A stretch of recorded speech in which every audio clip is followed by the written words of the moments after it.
No próximo capítulo da novela Dona de Mim, Ayla vive momentos de apreensão após sofrer um sangramento inesperado. Levada às pressas ao hospital, ela é aconselhada a permanecer em repouso absoluto até o fim da gravidez, deixando todos tensos com a possibilidade de complicações. Enquanto isso, Yara aproveita uma brecha e se insinua para Manuel, mexendo com a estabilidade emocional do rapaz. Em outra frente, Vespa pressiona Rian a esconder um novo carregamento no salão, trazendo de volta o fantasma da criminalidade. Jeff, atento, decide confrontar o amigo sobre a conversa suspeita com Vespa, aumentando a pressão sobre ele. Antes de continuar, clique no botão de gostei, se inscreva no canal e comente de qual cidade você assiste a novela. Na fábrica, Samuel dedica seu tempo a ensinar Léo os detalhes do trabalho, incentivando-a a conquistar sua própria independência. A cumplicidade entre eles cresce, enquanto Jacques é atormentado por sonhos perturbadores com Abel, como se o passado viesse cobrar velhas dívidas. Do outro lado, Filipa surpreende ao deixar o hospital decidida a se afastar da influência de Jacques. Em conversa sincera com Nina, ela deixa claro que deseja independência. Filipa apoia Samuel, que sofre ao não ser reconhecido por Rosa.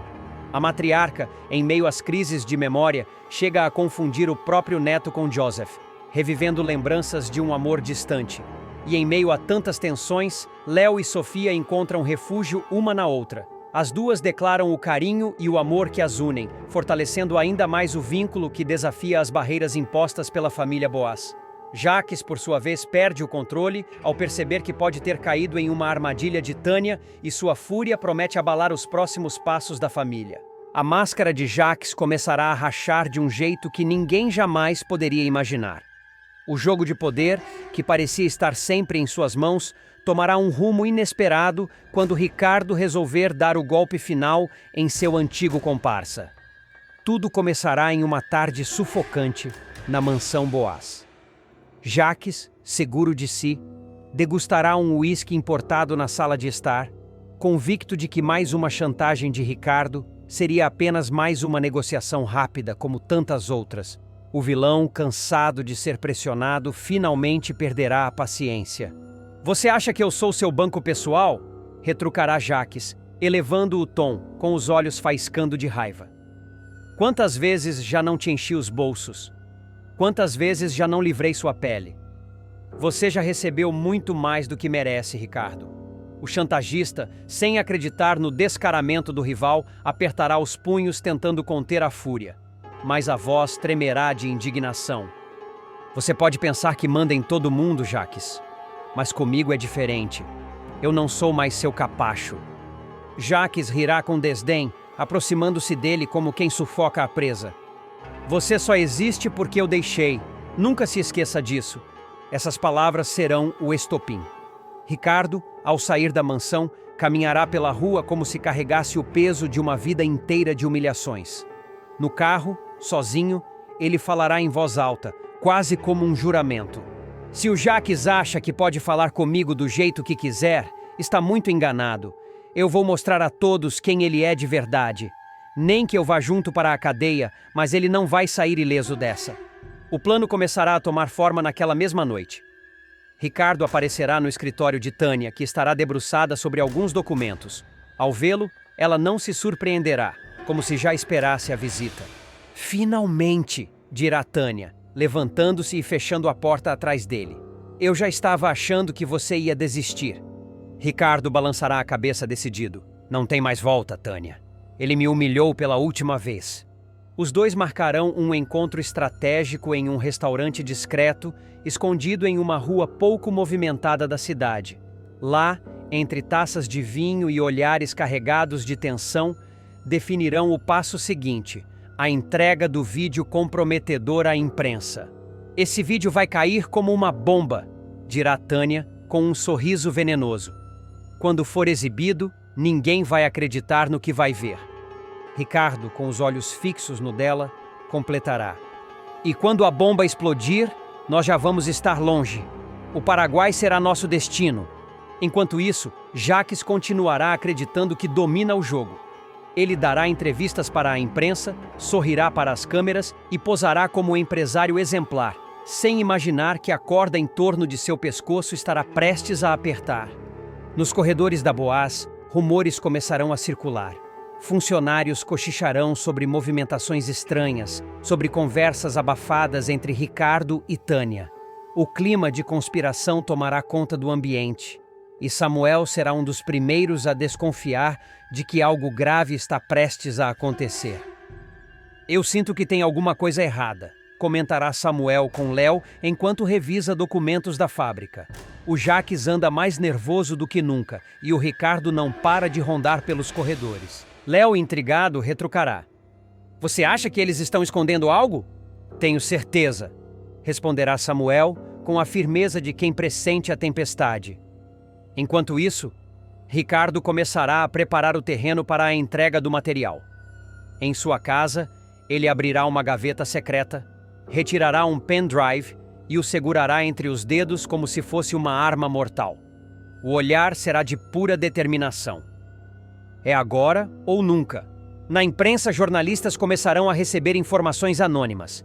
Um e-mail misterioso sem assinatura chegará às redações com a promessa de revelar um escândalo capaz de derrubar o poderoso Jacques Boaz. A ansiedade tomará conta das redações e todos estarão à espera da bomba. Paralelamente, Tânia se encarregará de organizar a fuga. Em seu celular, ela pesquisará passagens, hotéis baratos em Ciudad del Oeste, rotas de ônibus e de avião. A cada detalhe ajustado, a sensação de liberdade parecerá mais próxima. Mas o destino, cruel e imprevisível, pode pregar peças.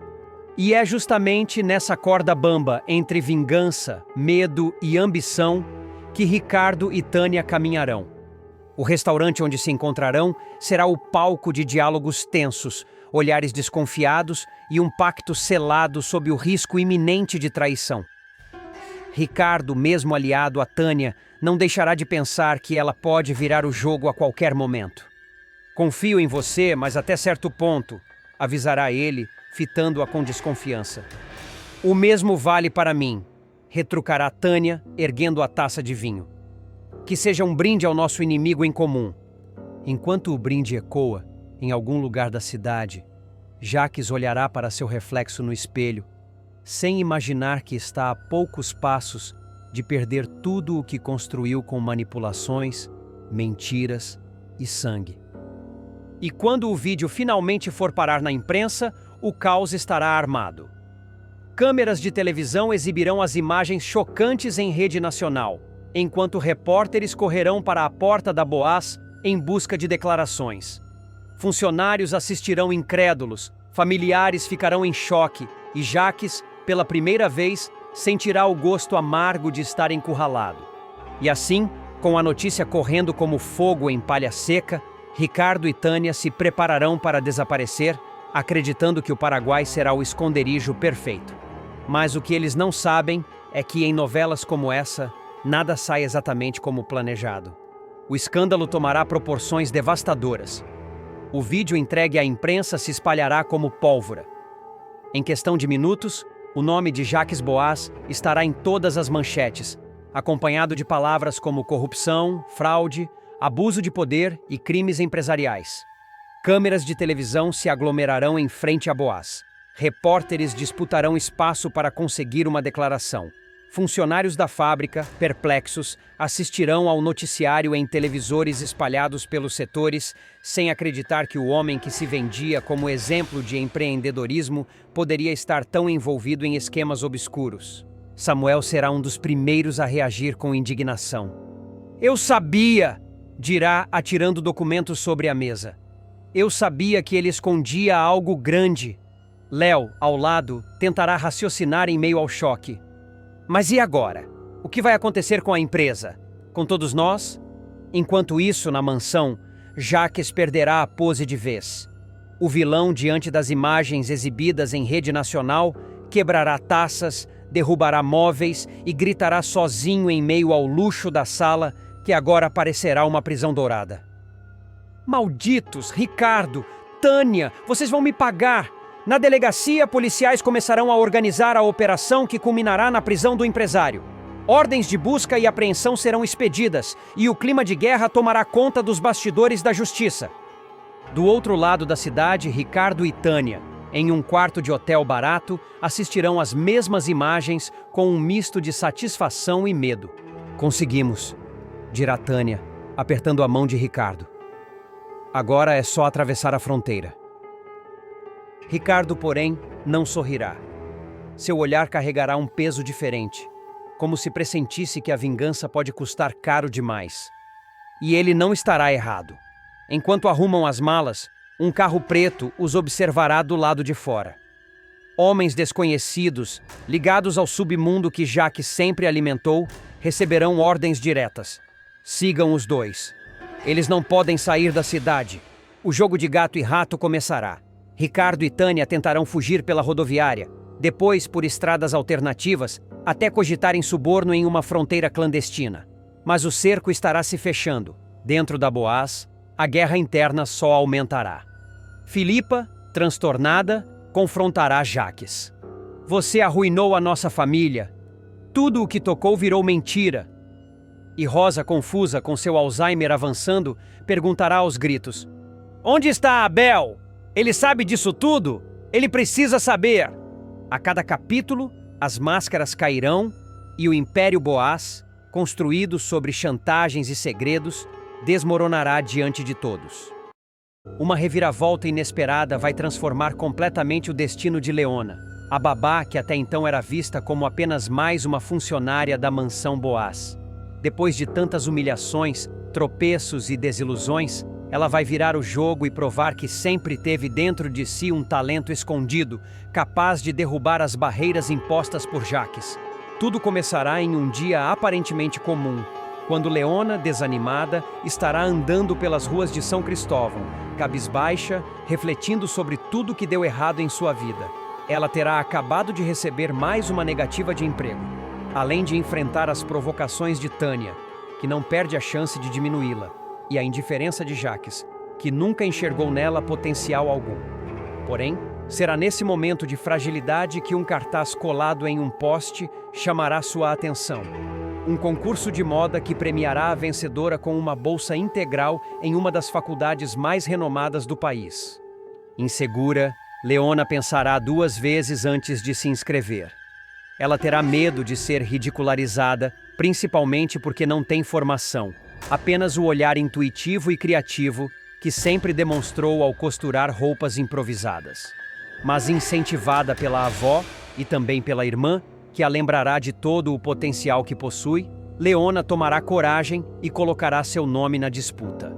As primeiras etapas do concurso serão um verdadeiro choque de realidade. Leona terá que enfrentar candidatas experientes, com portfólio robusto e anos de cursos, enquanto ela aparecerá apenas com croquis feitos à mão em cadernos velhos. No entanto, o talento bruto e a ousadia de suas ideias começarão a chamar a atenção da banca de jurados. Em uma das provas, Leona surpreenderá ao transformar tecidos simples em um vestido de gala que encantará até mesmo os avaliadores mais rígidos. Enquanto isso, na Boaz, Samuel ficará sabendo da participação de Leona e, discretamente, passará a torcer por ela. Diferente de Jacques, que sempre menosprezou a moça, Samuel verá nela um reflexo da força de sua própria família. Alguém que não desistiu mesmo diante das piores dificuldades. Essa admiração vai crescendo até se transformar em um interesse pessoal, que mudará completamente os rumos da trama. Jacques, por outro lado, ficará furioso ao descobrir que Leona está se destacando. O vilão não suportará a ideia de que alguém da plebe, como ele costuma se referir de forma pejorativa, possa ter espaço dentro do mundo da moda. Tânia, cúmplice inseparável, vai atiçar ainda mais o ódio dele, sugerindo que se Leona vencer o concurso e conquistar essa bolsa, em pouco tempo ela pode acabar ameaçando os negócios da família.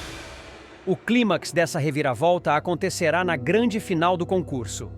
Leona estará nervosa, quase desistindo nos bastidores, mas será encorajada por Yara, que surgirá de surpresa na plateia, e por Stephanie, que dará à irmã um abraço apertado, dizendo que não importa o resultado, ela já é motivo de orgulho. Com essa energia, Leona entrará na passarela, apresentando uma coleção inspirada em suas próprias origens humildes, misturando elementos populares com sofisticação. O público aplaudirá de pé, e os jurados emocionados anunciarão: Leona é a grande vencedora. A notícia cairá como uma bomba na mansão Boaz. Jacques, incrédulo, não aceitará o resultado e começará a planejar formas de desqualificar Leona. Mas Samuel se antecipará. Contrariando todas as ordens do tio, ele chamará a jovem para uma reunião e, diante de todos, fará uma proposta irrecusável. Leona será contratada como a nova estilista da Boaz.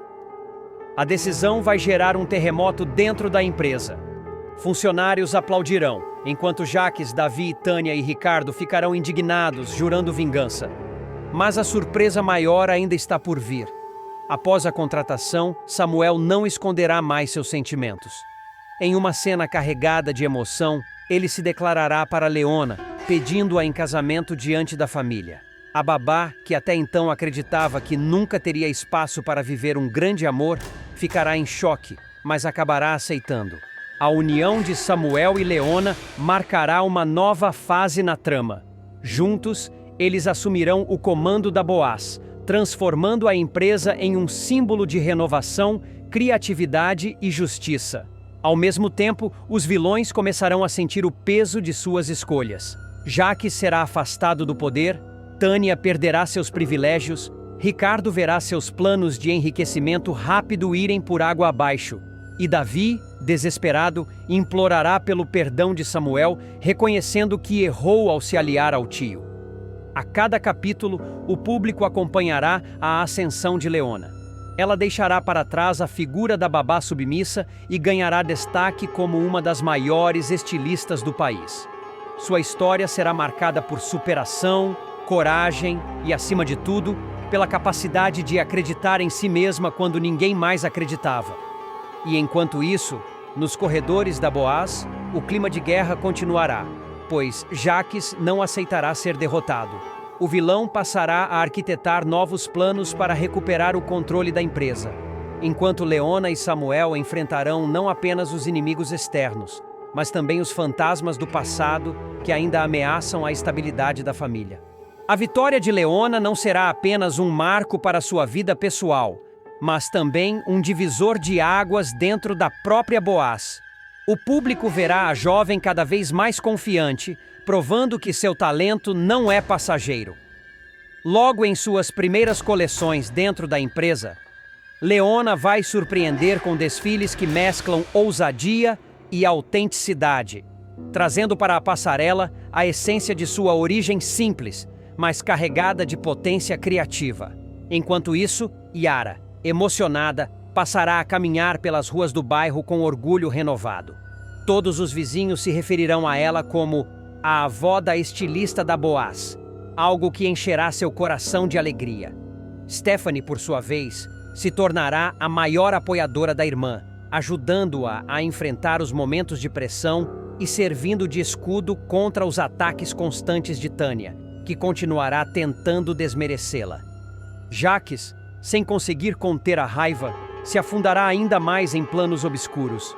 Ele tentará usar documentos falsos para incriminar Leona de plágio, manipulando provas e até tentando subornar jurados do concurso para reverter o resultado. Mas, para sua surpresa, Samuel terá o apoio de advogados e jornalistas que, encantados com a trajetória da nova estilista, começarão a dar a Leona destaque na mídia. As tentativas de Jacques serão desmascaradas uma a uma, deixando-o em situação cada vez mais vulnerável. Davi, tomado pelo remorso, fará questão de procurar Samuel em uma cena carregada de emoção. De joelhos, implorará por perdão, dizendo que não suportará viver marcado como traidor. Samuel, firme, deixará claro que o passado não pode ser apagado, mas dará ao primo uma única chance de provar que pode mudar, colocando-o em tarefas menores e sem privilégios na Boaz. Esse gesto abrirá uma brecha para um possível arco de redenção, ainda que carregado de tensão. Enquanto isso, a relação de Samuel e Leona avançará a passos largos. O pedido de casamento feito no auge da euforia ganhará forma em preparativos discretos, mas cheios de significado. Leona, que um dia se via sem perspectiva, agora experimentará o doce gosto de ser amada, respeitada e valorizada. Em meio às provas de vestido de noiva e aos encontros com fornecedores, ficará claro que sua união com Samuel não será apenas afetiva, mas também estratégica, consolidando-os como um casal de poder dentro e fora da empresa. Tânia e Ricardo, por sua vez, se verão cada vez mais isolados. Sem a proteção de Jaques, os dois começarão a brigar entre si, jogando um contra o outro na tentativa de sobreviver dentro da Boaz. O clima entre eles se tornará insustentável e ambos acabarão protagonizando discussões públicas que só reforçarão sua queda. O auge dessa fase virá em uma grande festa promovida por Samuel para celebrar a nova fase da Boaz. Será um evento grandioso, com convidados ilustres, imprensa e desfiles da primeira coleção assinada por Leona, oficialmente como diretora criativa. No meio da passarela, com os flashes disparando e os aplausos ecoando, Samuel pegará o microfone e anunciará diante de todos. A partir de hoje, a Boaz tem uma nova cara, um novo espírito, e esse espírito se chama Leona. O público irá ao delírio, e Leona, emocionada, não conterá as lágrimas. O beijo apaixonado entre ela e Samuel, no centro do palco, será o símbolo da nova era. Filipa descobre maior podre de Jaques e tenta se jogar da janela. O clima na mansão Boaz ficará insuportável depois de uma revelação capaz de destruir o pouco equilíbrio que restava naquela família. Tudo começará em um dia que parecia ser de celebração. Filipa, em sua fase maníaca da bipolaridade, estará radiante organizando cada detalhe do chá, revelação dos bebês de Ayla. Ela correrá de um lado para o outro, dando ordens aos funcionários, escolhendo as cores dos balões, arrumando doces e repetindo a cada instante que aquela festa seria inesquecível. Vai ser o evento do ano. Ninguém nunca viu um chá revelação assim, exclamará a atriz, com os olhos brilhando e a fala acelerada, sem perceber que a empolgação era um sintoma de que ela havia largado os medicamentos. Rosa, sempre atenta, tentará intervir. Filipa, calma. Você precisa descansar um pouco. Mas a jovem não dará ouvidos. Enquanto todos se preparam, um funcionário entrará discretamente no salão e entregará a Filipa um envelope pardo endereçado a Jaques. A curiosidade da atriz falará mais alto. Tremendo, ela rasgará o lacre sem pensar duas vezes. Seus olhos se arregalarão ao ver o conteúdo. Um laudo de DNA. Não, isso não pode ser verdade. Balbuciará, levando a mão à boca. No papel, a confirmação de que Jaques é o pai biológico de Davi e Ayla.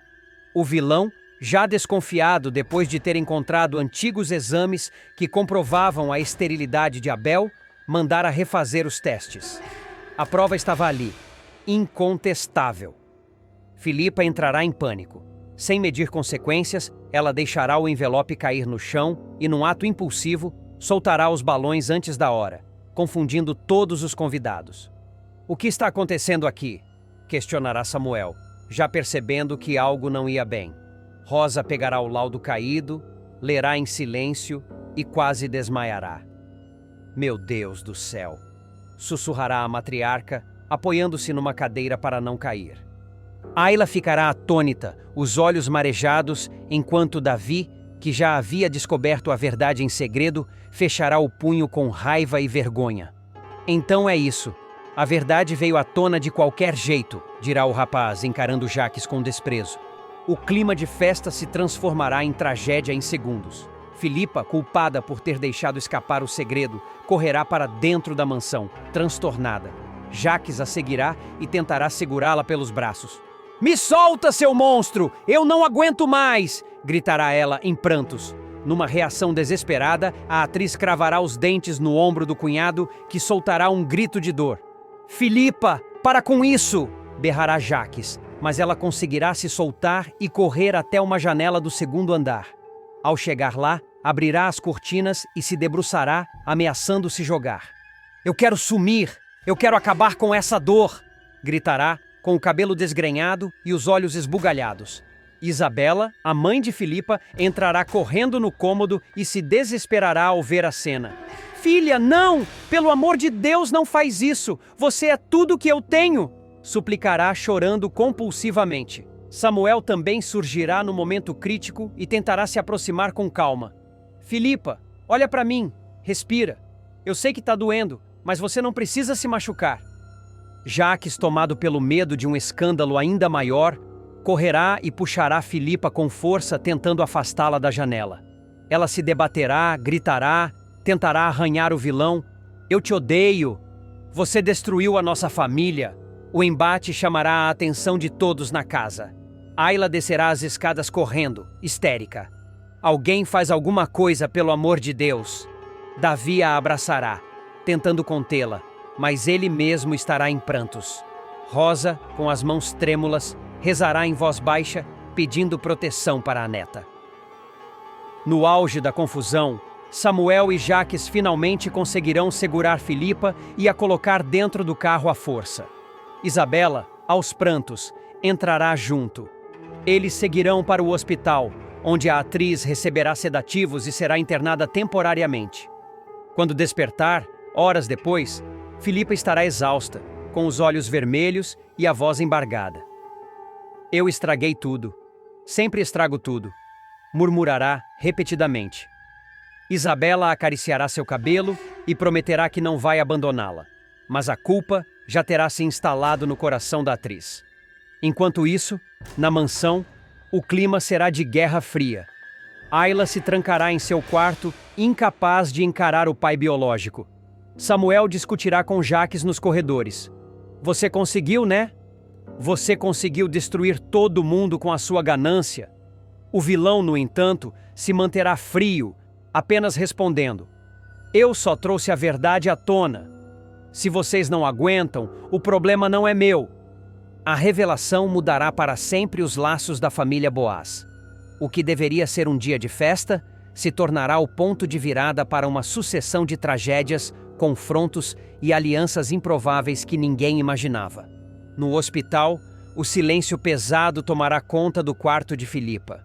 O bip do monitor cardíaco marcará o compasso da angústia. Samuel e Isabela ficarão sentados em cadeiras duras, esperando qualquer sinal da médica.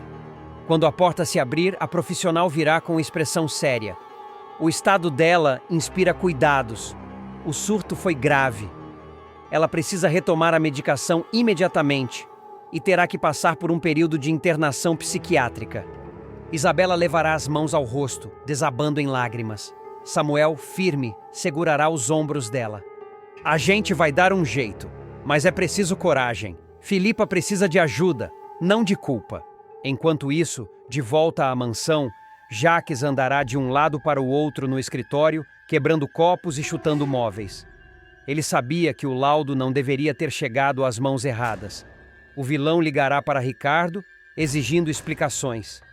Como esse envelope foi parar na festa? Você me garantiu que ninguém teria acesso a isso. Ricardo, do outro lado da linha, se fará de desentendido, mas a tensão entre os dois só aumentará. Na sala, Rosa ainda estará abalada. A matriarca chamará Ayla e Davi para perto e tentará abraçá-los, mas a jovem se afastará, fria. A senhora sabia? Todo mundo sabia e esconderam de mim? O silêncio constrangedor será a resposta que Ayla não queria ouvir.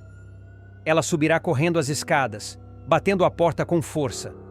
Davi, por sua vez, permanecerá imóvel, encarando o nada. Samuel se aproximará. Você precisa ser forte agora. Mas o rapaz, com a voz embargada, responderá: como é que eu vou ser forte, Samuel, se tudo que eu acreditava sobre a minha vida era mentira? Na mesma noite, a notícia vazará para fora dos muros da mansão.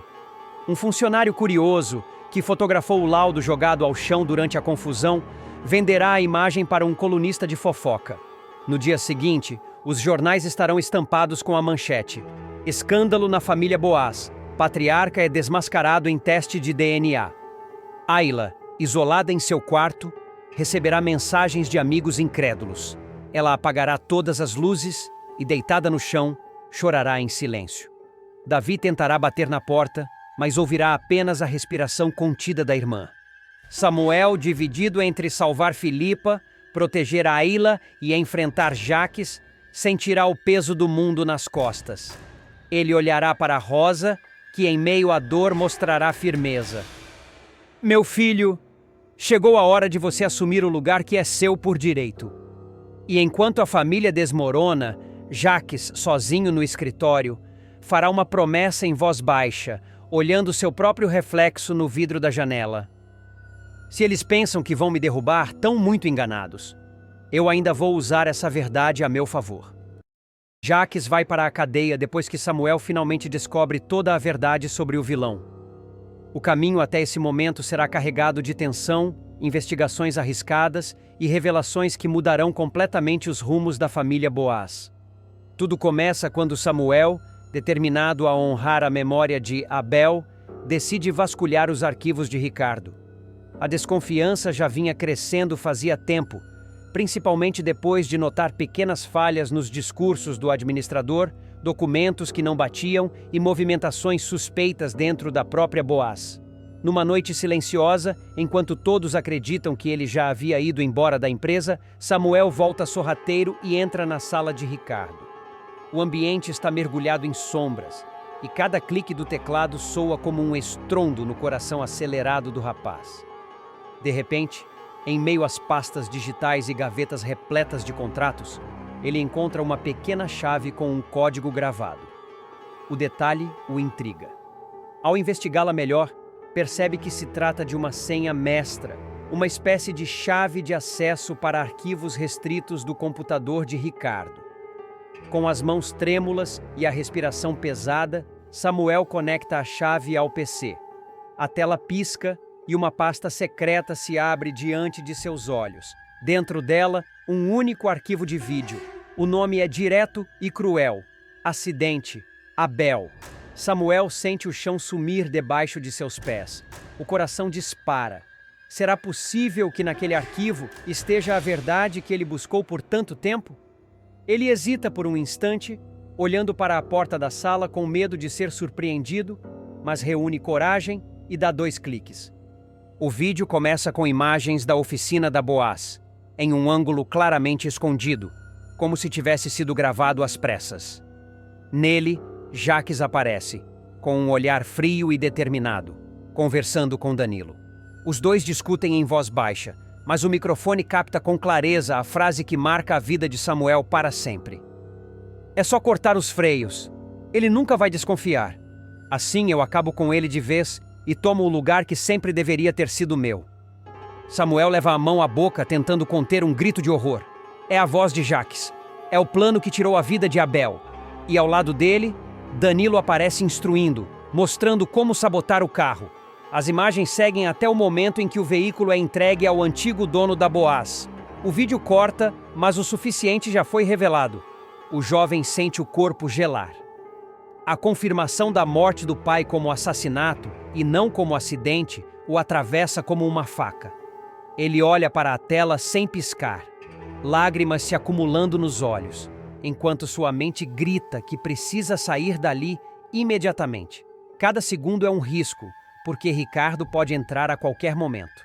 Antes de fechar o computador, Samuel copia o arquivo para um pendrive que leva no bolso. Esse simples gesto representa não apenas uma prova, mas uma sentença para Jaques. Ele desliga tudo e guarda a chave novamente, deixando o ambiente exatamente como encontrou.